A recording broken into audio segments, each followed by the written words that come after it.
मैं अपने राक्षस पापा के पास चला जाता हूँ और मैं अपनी मम्मी के पास चला जाता हूँ।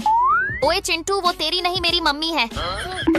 बच्चों, मैं तुम में से किसी की भी मम्मी नहीं हूँ। मम्मी चलो जल्दी घर चलते हैं।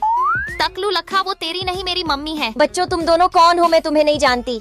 चिंटू बेटा, मैं तेरी मम्मी हूँ, आजा जल्दी घर चलते हैं। अरे यार, फिर मेरे पापा कहाँ हैं?